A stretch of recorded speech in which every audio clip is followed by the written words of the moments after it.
بسم اللہ الرحمن الرحیم نون والقلم وما یسطرون ما انت بنعمت ربک بمجنون وان لک لاجرا غیر ممنون وانک لعلی خلق عظیم۔ سورۃ القلم، نون قسم ہے، والقلم وما یسطرون، نون اور قسم ہے قلم کی اور جو کچھ کے لکھتے ہیں، تاریخ والے لکھتے ہیں یا فرشتے لکھتے ہیں، دونوں مراد ہو سکتی ہے، کیونکہ یہ اس کے پیچھے ایک بات یہ ہے کہ نبی صلی اللہ علیہ وسلم کو یہ بالکل ابتدائی دور ہے جب شروع میں انہوں نے اس طرح کی باتیں شروع کی کہ ان کو جادو ہو گیا ہے، ان پر کوئی جن کا سایہ ہو گیا ہے، اس طرح کی باتیں، تو آپ صلی اللہ علیہ وسلم اس سے بہت رنجیدہ ہوئے۔ تو اللہ تعالیٰ نے تسلی کے لیے یہ کلمات جو ہے نا اتارے کہ قسم ہے قلم کی اور جو کچھ کے وہ لکھتے ہیں۔ اب لکھنے والے دو ہی ہو سکتے ہیں، یعنی وہ فرشتے جو لوگوں کا اعمال نامہ لکھتے ہیں یا وہ مورخین جو تاریخ رقم کرتے ہیں۔ ما انت بنعمت ربک بمجنون، کہ آپ اپنے رب کی نعمت سے مجنون نہیں ہیں۔ یہ لوگوں نے آپ کو دیوانہ کہنا شروع کر دیا تھا، آپ پریشان کیوں ہوتے ہیں، آپ مجنون نہیں؟ اچھا یہ تو حضور کو بھی پتہ ہے میں مجنون نہیں، تو یہاں تسلی کیا ہوئی؟ تسلی پچھلے الفاظ ہے نا کہ جو فرشتے لکھتے ہیں وہ ظاہر ہوگا جا کے آخرت کو۔ آج ایک آدمی آپ کو دیوانہ اور پاگل معلوم ہوتا ہے، یہ آخرت کو پتہ چلے گا کہ وہ کتنا سیانہ تھا، کتنا عقل مند تھا، کتنا صحیح راستے پر تھا۔ اور دوسرا، یہ کل آنے والا کل ثابت کرے گا جس نے آج آپ کو متنبع کیا ہے کہ آگے عذاب آ رہا ہے، آگے بہت پریشانی آ رہی ہے، اپنا جو ہے نا وہ رستہ ٹھیک کر لو نہیں تو آگے کھائی آ رہی ہے۔ تو جب گرو گے تو پھر اس کے بعد مان ہی لوگے، تو وقت ثابت کرے گا کہ آپ درست بات کہہ رہے ہیں، آپ دیوانے نہیں ہیں، یہ لوگ دیوانے ہیں جو غلط راستے کی طرف جا رہے ہیں۔ وہ کہتے ہیں نا، وہ شیخ چلی صاحب جو ہے نا کہیں درخت کاٹ رہے تھے، کوئی شاخ جس پر بیٹھے ہوئے تھے اسی کو کاٹ رہے تھے، وہاں سے کوئی بندہ گزرا، اس نے کہا بھائی صاحب یہ کیا کر رہے ہیں، جب یہ کٹ جائے گی تو آپ گر جاؤ گے۔ اس نے کہا چل اپنا راستہ لے، تو جب میں ادھر سے کاٹ رہا ہوں میں کیسے گروں گا؟ جب وہ کاٹی تو گر گیا۔ اس نے کہا یار کوئی اللہ کا ولی تھا، صحیح بات کہہ رہا تھا۔ تو یہ وقت ثابت کر دے گا کہ یہ جو کہہ رہے ہیں یہ دیوانے کی بات نہیں ہے، یہ سچی بات ہے۔ ما انت بنعمت ربک بمجنون وان لک لاجرا غیر ممنون، اور نبی آپ کے لیے وہ اجر ہے جس میں کوئی وقفہ نہیں ہوگا، جس میں کوئی یعنی بیچ میں کوئی رکاوٹ نہیں ہوگی، مسلسل بے انتہا اجر ہے آپ کے لیے۔ وَإِنَّكَ لَعَلَىٰ خُلُقٍ عَظِيمٍ، آپ تو نہایت اعلیٰ اخلاق پر تیار کیے گئے ہیں۔ آپ جیسے اخلاق کا نمونہ دنیا میں کوئی ہے نہیں، آپ کے مقابل آئے، آپ تو اپنی مثال آپ ہیں، تو ان لوگوں کی ان باتوں سے آپ پریشان نہ ہوں۔ فَسَتُبْصِرُ وَيُبْصِرُونَ، اب وہ بات بالکل کھل کے آ گئی، اے نبی آپ دیکھ لیں گے اور یہ بھی دیکھ لیں گے، بِأَيِّكُمُ الْمَفْتُونَ، کہ آپ دونوں میں سے پاگل کون ہیں، کس کو جو ہے نا وہ جو بھٹکا ہوا ہے، ان قریب پتہ لگ جائے گا۔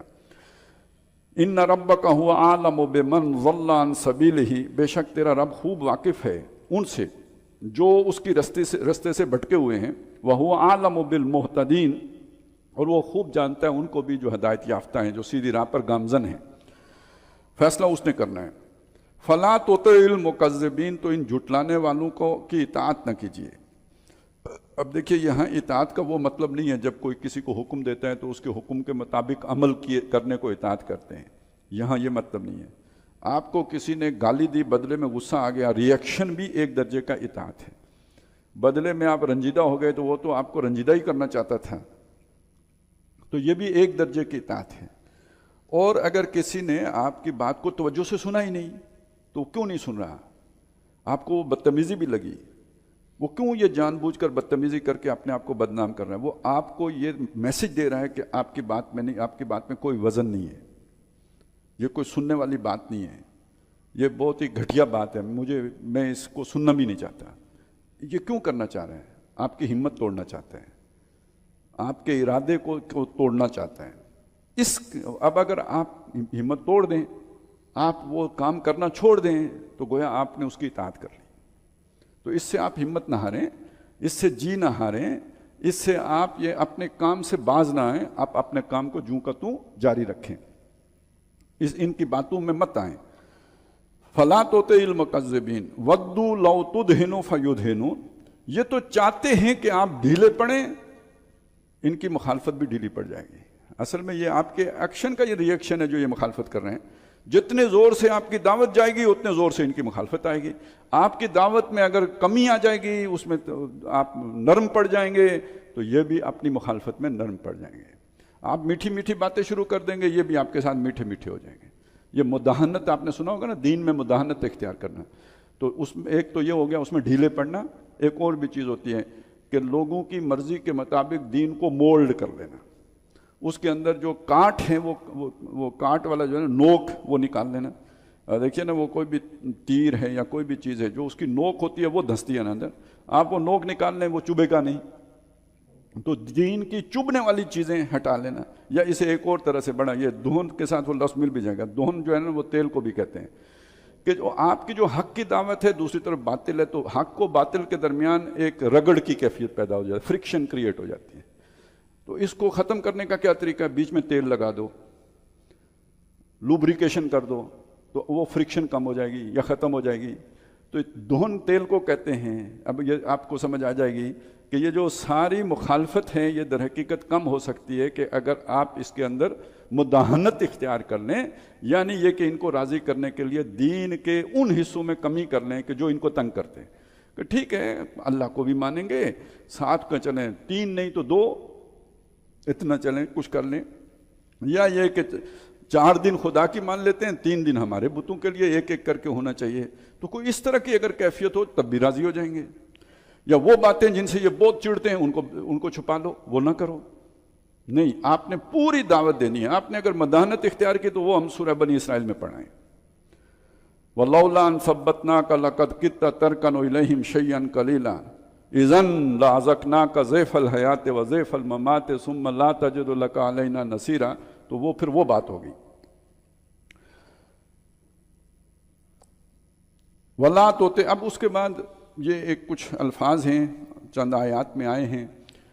مفسرین کا خیال یہ ہے کہ وہاں پہ ایک شخص تھا، ولید بن مغیرہ، بہت امیر کبیر آدمی تھا، اور اس امیر کبیر آدمی کے چونکہ وہ ایک ذرا تھوڑا سا انٹلیکچوئل بھی تھا، ان کا بڑا معتبر انسان، ان کا حکیم کہہ لیجئے، تو جب ان کو اس طرح کی کوئی دلیل جس کا جواب نہیں ہوتا تھا تو وہ حاصل کرنے کے لیے اسی کے پاس جاتے، یہ مسئلہ پیش آئے اب کیا کریں۔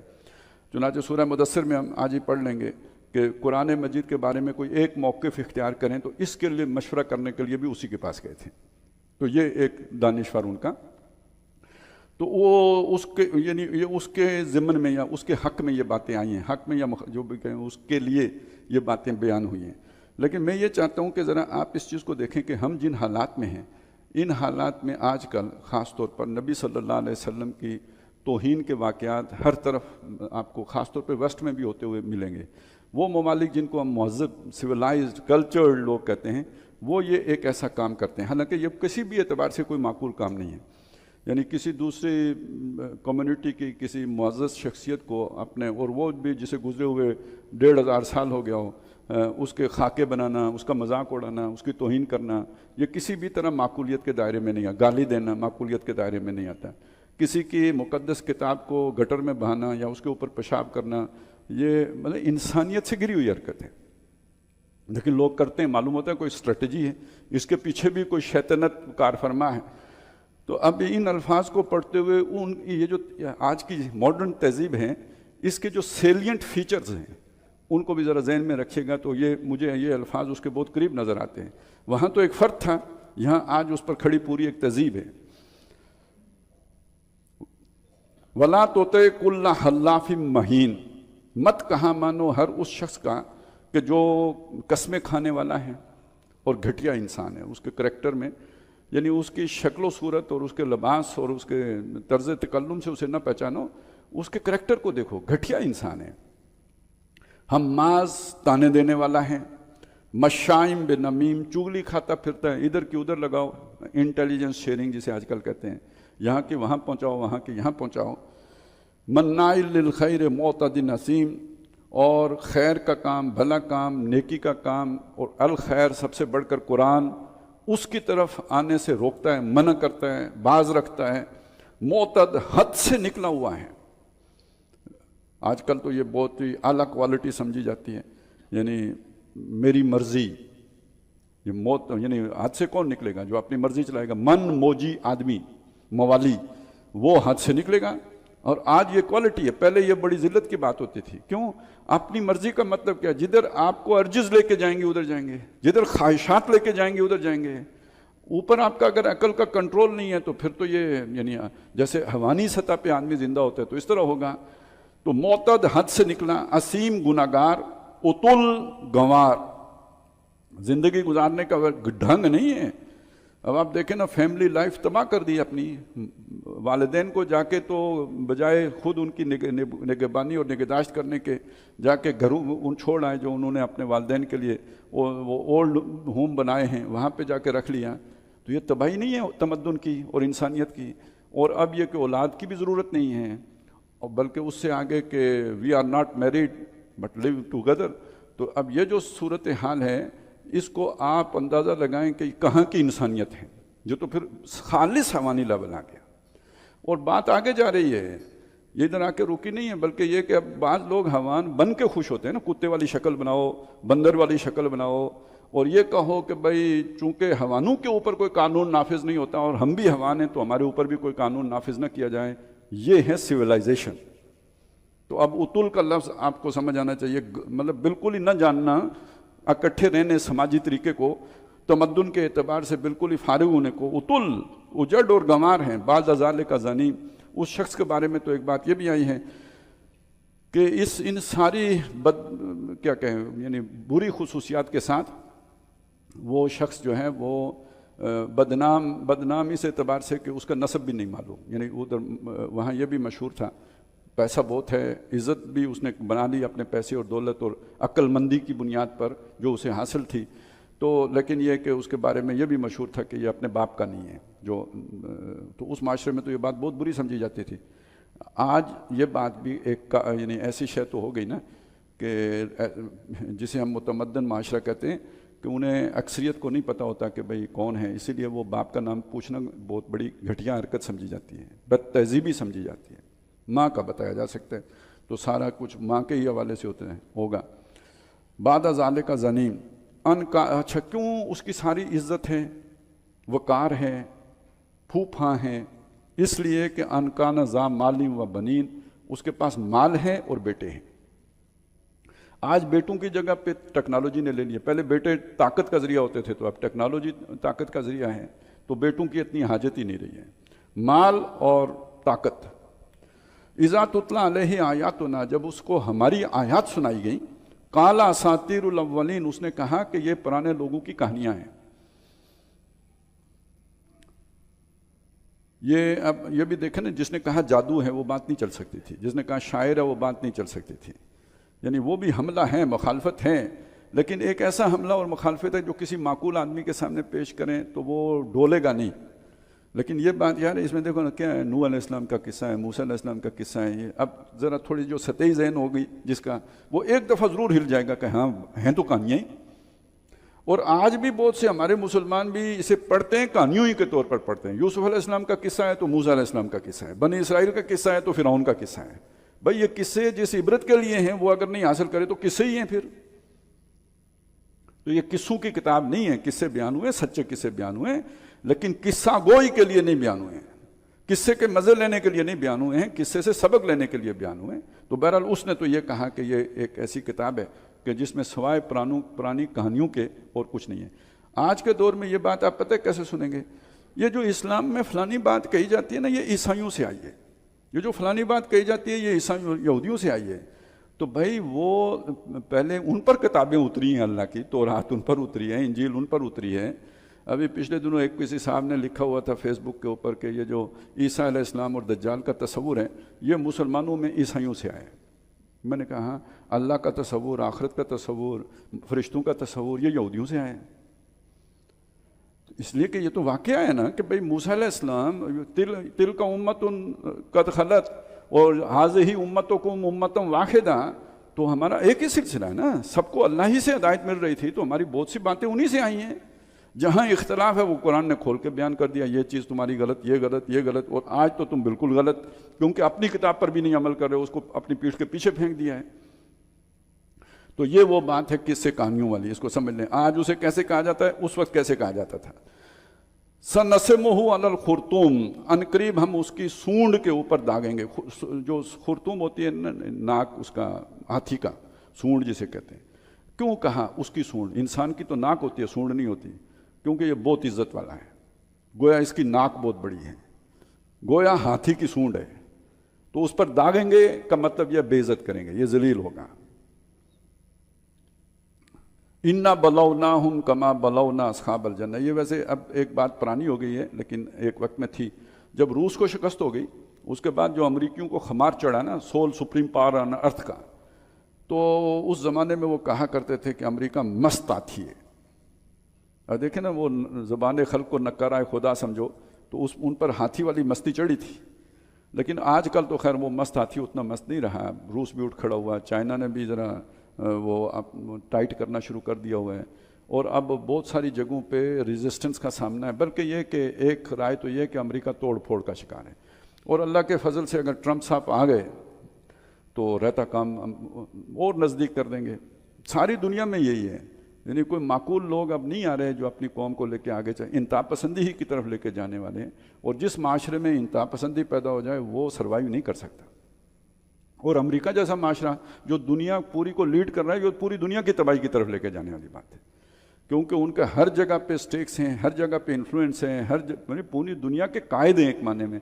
وہاں ٹرمپ صاحب جیسے لوگ اگر آ جاتے ہیں تو ظاہر ہے وہ ایک پوری سوچ ہے، ایک پورا فکر ہے، اور جیسے کہ مودی ہے ادھر ہندوستان میں، تو یہ پوری دنیا کے لیے تباہی و بربادی ہے، تو وہ سونڈ پہ داغ تو پھر لگے گا، ڈھسا جائے گا پھر۔ انا بلوناہم کما، اب آگے آ گیا جی قصہ، اب دیکھیے یہ قصہ کیوں آیا، یہ سارے واقعہ جو پیچھے بیان ہوا ہے اس کو سمجھانے کے لیے ایک مثال کے طور پر یہ قصہ آیا ہے۔ انا بلوناہم کما بلونا اصحاب الجنہ، ہم نے ان کو جانچا، آزمایا۔ زندگی کیوں آئی؟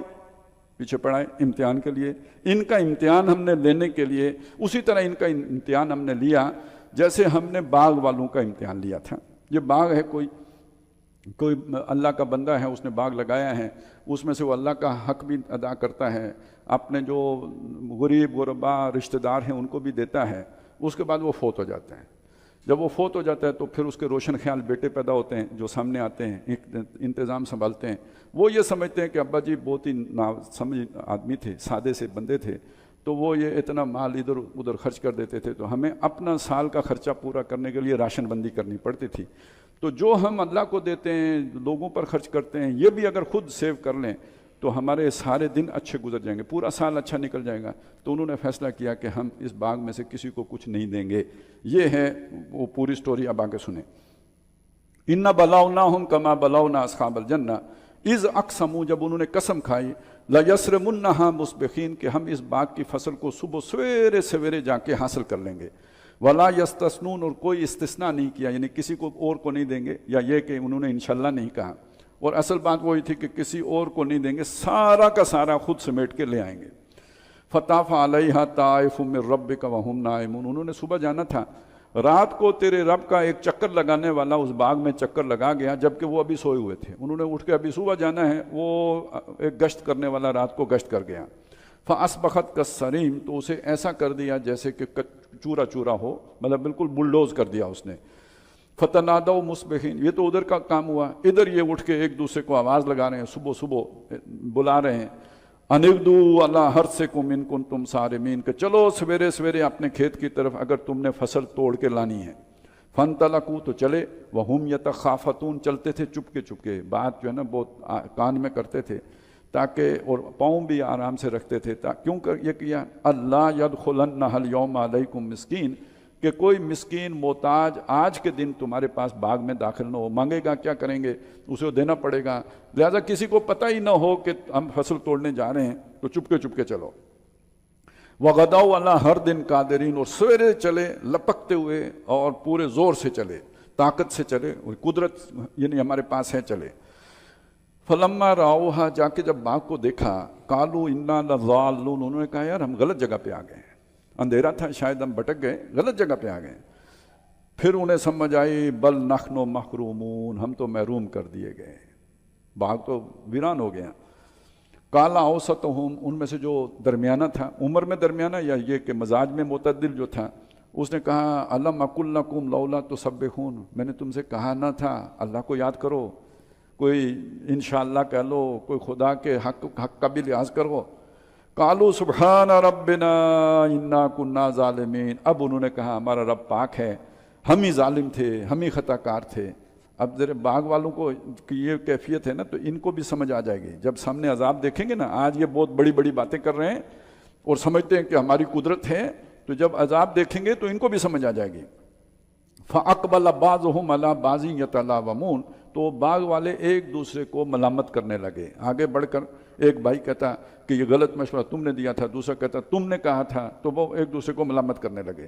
قَالُوا يَا وَيْلَنَا إِنَّا كُنَّا طَاغِينَ، آخر ان کا اجماع اس بات پر ہوا کہ انہوں نے کہا ہائے ہماری شامت، بے شک ہم سب ہی زیادتی کرنے والے تھے، ہم سے اجتماعی غلطی کا صدور ہوا ہے۔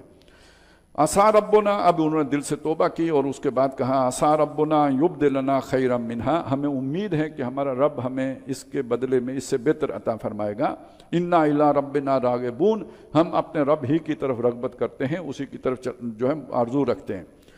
کذالک العذاب، اللہ کا عذاب یوں ہوتا ہے۔ ولا عذاب الآخرت اکبر، اور آخرت کا عذاب تو بہت بڑا ہے۔ یہ تو دنیا کا بہت ہلکا پھلکا ان کو عذاب کی یوں سمجھے ایک ٹچ دیا گیا ہے، اصل عذاب تو آخرت کا عذاب ہے۔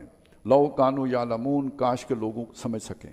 اب آپ کو سمجھ آئی قصہ قرآن کیوں بیان کرتا ہے؟ سمجھانے کے لیے بیان کرتا ہے، سبق کے لیے بیان کرتا ہے۔ ان للمتقین عند ربہم جنات النعیم، بے شک جنہوں نے زندگی پھونک پھونک کے گزاری، قدم سوچ سوچ کے اٹھایا، بولے بھی تو تول کے بولے، یہ متقین ہے نا، تو ان کے لیے ان کے رب کے ہوں گے وہ نعمتوں والے باغات۔ افنجعل المسلمین کالمجرمین، ذرا سوچو کیا ہم مجرموں کو برابر، فرمانبرداروں کو برابر کر دیں گے ان کے جو مجرم ہیں؟ یعنی دونوں وفادار اور بے وفا، حکم بردار اور نافرمان، ان کو برابر کر دیں گے؟ یہ کسی طرح کسی معقول آدمی کے ذہن میں آتی ہے یہ بات؟ ما لکم، کیا ہو گیا تمہیں؟ کیف تحکمون، کیسے فیصلے کرتے ہو؟ ام لکم کتاب فیہ تدرسون، کیا تمہارے پاس کوئی کتاب ہے جس میں سے تم پڑھ کر اس طرح کی باتیں کرتے ہو یا تکے لگاتے ہو؟ اصل مسئلہ یہ ہے، ان لکم فیہ لما تخیرون، جس کتاب میں تمہیں لکھا ملتا ہے کہ تمہیں وہ ملے گا جو تم پسند کرو گے، تمہاری چوائس ہوگی وہی تمہیں ملے گا۔ ام لکم ایمان علینا، کیا تمہارے پاس کوئی ایسی قسمیں ہیں ہمارے ذمے، بالغۃ الی یوم القیامہ، جن کی مدت یعنی جن کے افیکٹو رہنے کی جو ہے نا دور قیامت تک کے لیے ہو۔ ان لکم لما تحکمون، کہ تمہیں وہاں وہ ملے گا جو تم ٹھہراؤ گے۔ سلہم ایہم بذالک زعیم، اے نبی ان سے پوچھئے ان میں سے کون اس چیز کا ذمہ لیتا ہے؟ یہ جو کہہ رہے ہیں اس کا ذمہ کون لیتا ہے؟ ام لہم شرکاء، کیا ان کے کوئی شریک ہیں؟ فلیاتوا بشرکائہم ان کانوا صادقین، تو اپنے شریکوں کو لے کے آئیں اگر یہ سچے ہیں، سامنے پیش کریں۔ یوم یکشف عن ساق ویدعون الی السجود فلا یستطیعون، جس دن پنڈلی کھولی جائے گی، یعنی یہ کوئی خاص مرحلہ ہے کہ جب اللہ تعالیٰ کا ایک جلوہ لوگوں کے سامنے آئے گا اور وہ بلائے جائیں گے کہ سجدہ کرو، یدعون الی السجود، حشر کے میدان میں کہ سجدہ کرو، فلا یستطیعون، تو وہ سجدہ نہیں کر سکیں گے۔ باقی لوگ جن کے دل میں ایمان تھا وہ سجدہ کریں گے، اور جنہوں نے دنیا میں اللہ کی نافرمانی کی ہوگی ان کی کمر ہو جائے گی تختہ، ان کی لچک ختم ہو گئی، جوڑ جو ہے نا وہ اب حرکت نہیں کر رہے، وہ سجدہ نہیں کر سکتے۔ خاشعۃ ابصارہم ترہقہم ذلہ، جھکی ہوئی ہوں گی ان کی آنکھیں اور ان پر ذلت مسلط ہوگی۔ وقد کانوا یدعون الی السجود، اس سے پہلے وہ سجدوں کی طرف بلائے جاتے تھے، کہا جاتا تھا آؤ نماز کی طرف، آؤ اللہ کی طرف جھکنے کے لیے، آؤ اللہ کے فرمانبردار بنو۔ وَهُمْ سالمون، جبکہ سالم تھے، بالکل ٹھیک ٹھاک تھے، ہٹے کٹے تھے۔ فَذَرْنِي وَمَنْ يُكَذِّبُ بِهَذَا الْحَدِيثِ، تو اب چھوڑ دیجئے اے نبی، آپ ان لوگوں کی فکر، وہ جو کہتے ہیں نا مجنون اور یہ، ان کو چھوڑ دیں اور چھوڑ دیں مجھے، انہیں چھوڑ دیں جو اس حدیث کا انکار کرتے ہیں، تکذیب کرتے ہیں، اسے جھٹلاتے ہیں، اور مجھے چھوڑ دیں۔ یعنی اب اکھاڑے میں مقابلہ ہے، ایک طرف میں ہوں اور ایک طرف یہ میری آیات کے دشمن ہیں، ہمارے درمیان ہے مقابلہ، آپ ہٹ جائیں، آپ پرواہ نہ کریں نبی۔ وَفَذَرْنِي وَمَنْ يُكَذِّبُ بِهَذَا الْحَدِيثِ سَنَسْتَدْرِجُهُمْ مِنْ حَيْثُ لَا يَعْلَمُونَ، ہم ان کو درجہ بدرجہ چڑھا کر لے جائیں گے اس رستے سے جس در سے انہیں پتہ نہیں چلے گا۔ اب آپ کو پتہ ہے نا یہ جو ہوتے ہیں مطلب کشتی بھی ہو رہی ہے، تو ایک جو ہے نا جسے کہتے ہیں داؤ تو چلا جاتا ہے، تو اللہ بھی ایک داؤ چل رہا ہے، یہ ایک مقابلہ ہے، امتحان کا مقابلہ ہے۔ اس میں اللہ کا داؤ کیا ہے؟ وہ رسی دراز کر دیتا ہے، خوشحالی عطا کر دیتے ہیں۔ بندہ سمجھتا ہے کہ میرے اوپر تو بڑے انعامات ہو رہے ہیں، بڑے اکرام ہو رہا ہے، بڑی خوشحالی مل رہی ہے، وہ اللہ سے اور غافل سے غافل ہوتا چلا جاتا ہے، ان اسباب میں گم ہوتا چلا جاتا ہے۔ آخر میں یہ کہ جب وہاں پہ آنکھ کھلے گی تو معلوم ہوا وہ تو سارا دھوکہ تھا۔ سنستدرجہم، ہم انہیں چڑھا کر لے کے جائیں گے، درجہ بدرجہ چڑھا کے لے جائیں گے، من حیث، اس رستے سے، لا یعلمون، جسے یہ نہیں جانتے، یہ سب اس کی طرف لپک رہے ہوں گے، یہ سمجھتے ہوئے کہ یہ تو ہمارے لیے خیر ہے، برکت ہے، اچھائی ہے، نعمتیں ہیں، دنیا کی خوشحالی ہے، مقام ہے، مرتبہ ہے، عزت ہے، سٹیٹس ہے، عہدہ ہے، لیکن یہ حقیقت میں وہ پھندا ہے جس میں ہم اسے پھانس رہے ہوں گے۔ تو جب اس طرح کسی کو اللہ کھلا چھوڑ دے تو گویا یہ وہ خطرے میں آ گیا۔ اسی لیے صحابہ کرام رضوان اللہ تعالیٰ علیہم اجمعین کا یہ ہوتا تھا نا کہ اگر فرض کریں کوئی عرصہ گزر جائے، کوئی تکلیف نہ آئے، کوئی بیماری نہ آئے، کوئی دکھ نہ آئے، پریشان ہو جاتے تھے، پریشان ہو جاتے کہ بھئی کہیں ہم جو ہے نا اللہ نے ہمیں دنیا کے لیے چھوڑ تو نہیں دیا۔ تو یہ ہے وہ نقطہ نظر کا فرق۔ اللہ تعالیٰ جو ہے نا وہ دنیا میں گم اس طرح کرتا ہے، دنیا کی خوش، یعنی دنیا پھیلا دیتا ہے، خوب ہو گئی، بس اسی میں گم ہو گیا انسان۔ اس کے الٹ بھی ہے نا، وہ کسی نے نماز پڑھنی شروع کی، کسی گجر صاحب نے، تو کچھ دنوں کے بعد بھینس مر گئی، پھر کچھ دنوں کے بعد دوسری بھی مر گئی، گائے مر گئی، آخر میں ایک کٹا رہ گیا۔ وہ اس نے ہر وقت جو ہے نا وہ ٹیں لگائی ہوتی تھی، اب ظاہر ہے کچھ بھی نہیں رہا تو وہ شور کر رہے ہیں، تو آخر میں تنگ آ کے اس نے کہا کہ تو 2 نفلوں کی مار ہے، چپ کر جا۔ وَأُمْلِي لَهُمْ، اور میں ان کی رسی دراز کروں گا، ڈھیل دوں گا، ان قیدی متین، میری تدبیر بہت پکی ہے۔ کدھر جائیں گے؟ یہ بالکل ایسی بات ہے نا، مچھلی نے جب ایک دفعہ کانٹا نگل لیا، آپ کو جھٹکا لگا، آپ کو پتہ لگ گیا کہ مچھلی کھا گئی کانٹا، اس کے بعد آپ جتنا کانٹا دیتے ہیں، کدھر جائیں گے مچھلی؟ جب آپ کھینچیں گے واپس آ جائے گی، یہ کہیں نہیں جا سکتے، لوٹ کے ہمارے ہی پاس آئیں گے۔ اس لیے ہم نے یہاں اس دنیا میں ان کی رسی دراز کر دی ہے، ان کو کھلی چھوٹ دے دی ہے، جو مرضی کرتے پھریں، لیکن لوٹ کے ہمارے پاس آئیں گے۔ ام تسألہم اجرن، اے نبی کیا آپ ان سے کچھ اجرت مانگتے ہیں؟ فہم من مغرم مثقلون، جس کے بوجھ تلے یہ دبے جا رہے ہوں۔ ام عندہم الغیب، کیا ان کے پاس کوئی غیب کی خبر ہے؟ فہم یکتبون، جس میں سے یہ لکھتے رہتے ہیں۔ فاصبر، تو کچھ بھی نہیں ہے، تو اے نبی آپ صبر کیجئے، لحکم ربک، اپنے رب کے حکم سے، ولا تکن کصاحب الحوت، مچھلی والے کی طرح نہ بنیے۔ وہ اپنی قوم کی جو یہ اس طرح کی روش تھی نا، غیر ذمہ دارانہ روش، اس سے نالاں ہو کر قوم کو چھوڑ کر چلے گئے تھے، قوم سے تنگ آ کے مایوس ہو کے چھوڑ کے چلے گئے تھے۔ حضرت یونس علیہ السلام تو مچھلی کے پیٹ میں چلے گئے، تو آپ ایسا نہ کیجیے۔ اذ نادا وہو مکظوم، جب اس نے پکارا جب کہ وہ بہت غصے سے بھرا ہوا تھا، قوم کے خلاف غیظ و غضب میں، لولا ان تدارکہ نعمت من ربہ، اگر اس کا رب کی نعمت، اس کے رب کا احسان اسے سنبھال نہ لیتا، لنبذ بالعراء وہو مذموم، تو وہ پھینکا گیا تھا ایک چٹیل میدان میں، جبکہ وہ الزام کھایا ہوا تھا، یعنی مچھلی نے آ کے اگل دیا تھا ساحل سمندر پر، وہاں پہ کوئی اس کا آسرا نہیں تھا، تو یہ اللہ تعالیٰ ہی نے اس کو سنبھالا۔ فاجتباہ، اسے دوبارہ پسند کیا، ربہ، اس کے رب نے، فجعلہ من الصالحین، تو اس کو نیکوں میں سے کر دیا۔ اس میں ایک اشارہ ہے، چونکہ پیچھے وہ بات آئی ہے کہ اس وقت ایک غالب تہذیب کون سی ہے، اس کردار کے حامل، حلاف مہین، حماز مشاء بنمیم، مناع للخیر معتد نسیم، عتل بعد ذلک زنیم، اور یہ اس سوچ کا غلبہ ہے، اور یہ کہ ان کان ذا مال و بنین، اس لیے کہ کوئی نظریہ نہیں ہے لیکن مال اور جو ہے نا طاقت ہے، اس وجہ سے وہ غالب ہیں۔ اس کے مقابلے میں جن کے پاس نظریہ ہے وہ مسلمان ہیں، وہ آج جیسے مچھلی کے پیٹ میں ہوں۔ اور مچھلی کے پیٹ میں کیوں ہیں؟ اس لیے کہ انہوں نے اللہ کے حکم کو اپنے پاس ہونے کے باوجود اس پر عمل نہیں کیا، اسے لوگوں تک نہیں پہنچایا، شہادت علی الناس کی ذمہ داری ادا نہیں کی۔ اس جرم کے نتیجے میں ظاہر ہے اسی غصے میں تو قوم کو چھوڑ کے گئے تھے نوح علیہ السلام، یونس علیہ السلام، اور وہ مچھلی کے پیٹ میں گئے۔ اگر وہ جرم ہم کریں تو وہ رسول ہو کر نہیں بچے تو ہم کیسے بچیں گے؟ لہٰذا وہ آج رسوائی اور ہماری ہو رہی ہے، لیکن اس آیت میں ایک اشارہ بھی ہے، اس امت کو اللہ اٹھائے گا، اس کو چنے گا، جیسے انہیں چنا اللہ نے، واپس لائے اپنی قوم کی طرف، اور غلبہ بھی عطا فرمائے گا۔ آسماں ہوگا سحر کے نور سے آئینہ پوش، اور ظلمت رات کی سیما پا ہو جائے گی، پھر دلوں کو یاد آ جائے گا پیغام سجود، پھر جبیں خاک کے حرم سے آشنا ہو جائے گی۔ آنکھ جو کچھ دیکھتی ہے لب پہ آ سکتا نہیں، میں وہ حیرت ہوں کہ دنیا کیا سے کیا ہو جائے گی۔ شب گریزاں ہوگی آخر جلوائے خورشید سے، یہ جہاں معمور ہوگا نغمہ توحید سے۔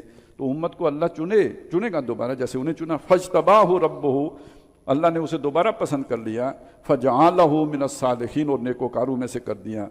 وَإِن يَكَادُ الَّذِينَ كَفَرُوا لَيُزْلِقُونَكَ بِأَبْصَارِهِمْ لَمَّا سَمِعُوا الذِّكْرَ، اور یہ کافر اس بات کے قریب ہیں کہ آپ کو اپنی نگاہوں سے بچلا دیں جب وہ ذکر کو انہوں نے سنا۔ یعنی یہ بھی کوئی انہوں نے ہتھ کنڈا اختیار کیا، جادوئی کا کوئی یہ ہے، جیسے آپ کہتے ہیں نظر لگانا یا کوئی نظر کے ذریعے سے کچھ اثرات کرنا۔ تو نبی صلی اللہ علیہ وسلم کے خلاف یہ چال بھی چلی گئی، لیکن یہ کہ اللہ تعالیٰ نے آپ کو محفوظ رکھا۔ وَيَقُولُونَ إِنَّهُ لَمَجْنُونَ، اور وہ کہتے ہیں کہ آپ مجنون ہیں۔